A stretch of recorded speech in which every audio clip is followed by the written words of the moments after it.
Assalamualaikum warahmatullahi wabarakatuh. Di sini saya akan membacakan 10 jurnal tentang akhlak tasawuf. Pembahasan besar akhlak tasawuf sebagai kerangka pemikiran moral dalam berbagai dimensi kehidupan.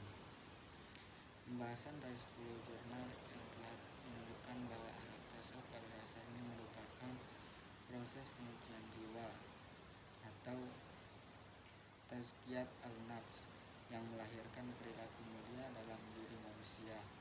Meskipun kajiannya tersebar di berbagai bidang mulai pemikiran tokoh klasik, pendidikan sosial, digital, politik hingga profesionalisme, semuanya berproses pada satu gagasan utama. Tasawuf menuntun manusia kepada akhlak karimah melalui transformasi batin yang sistematis. Yang pertama, penyucian jiwa sebagai fondasi moral. Beberapa jurnal yang mengaji pemikiran Syekh Abdul Qadir Al-Jailani dan terdiri Sufi menegaskan bahwa inti tasawuf terletak pada jihad al-nafs, yaitu usaha melepas sifat-sifat tercela dan menghias diri dengan sifat-sifat terpuji hingga mencapai kejernihan spiritual.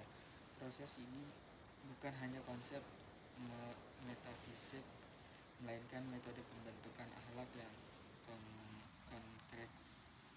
Tawaddu, sabar, jujur, ikhlas, dan kedisiplinan spiritual. Dengan demikian, akhlak tasawuf menjadi landasan moral yang mengatur relasi manusia dengan Allah, dirinya sendiri, sama manusia, dan alam. Dan kedua, tasawuf dalam pendidikan, internalisasi moral yang holistik. Sejumlah jurnal menyoroti referensi akhlak tasawuf dalam dunia pendidikan melalui pendekatan internalisasi, pembiasaan, keteladanan, dan riadah nilai-nilai moral sufi dapat diintegrasikan ke dalam kurikulum pendidikan agama Islam maupun lingkungan pesantren. Pendekatan ini membentuk karakter peserta didik secara menyeluruh, bukan hanya tataran pengetahuan, tetapi juga sikap, mental, dan perilaku sehari-hari. Guru pun dipandang perlu membangun kompetensi etik berdasarkan teladan Nabi melalui metode takalli, tahalli, tajalli.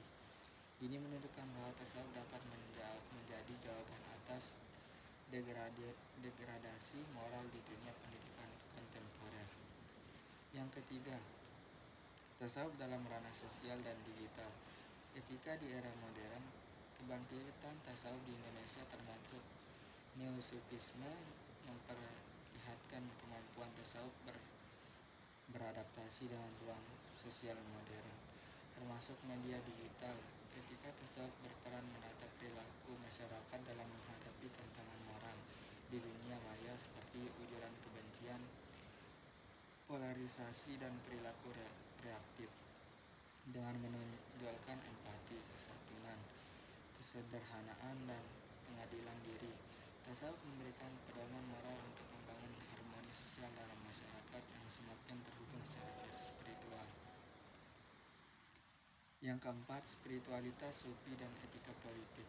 Salah satu kajian menarik menempatkan tasawuf sebagai sumber political piety, terutama bagi anak muda. Di sini tasawuf membentuk etika politik yang berdasar pada ihsan, berinteraksi, dan berkontribusi dalam kehidupan berbangsa, dan kesadaran spiritual, kejujuran, dan tanggung jawab moral.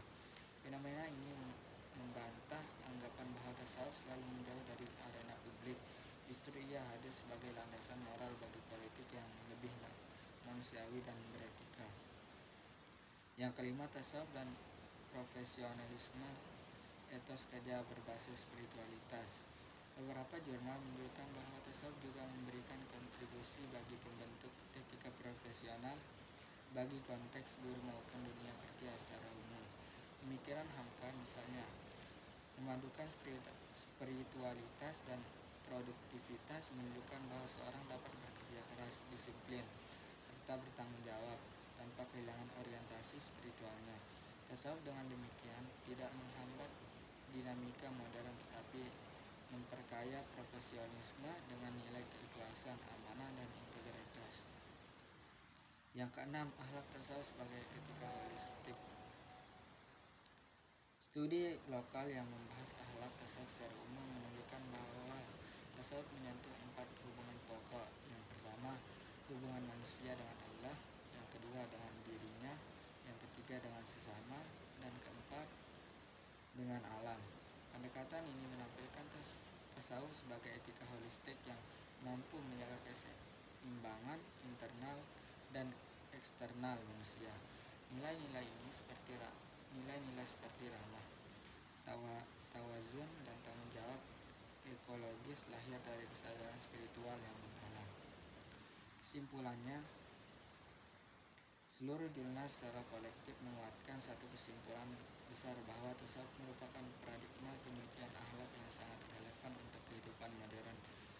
Esensi tasawuf, tazkiyat al-nafs, mengendalikan diri, pembiasaan akhlak mulia, dan kedekatan kepada Allah menjadi energi moral yang dapat diterapkan secara fleksibel dalam pendidikan sosial, budaya, politik, maupun profesionalisme.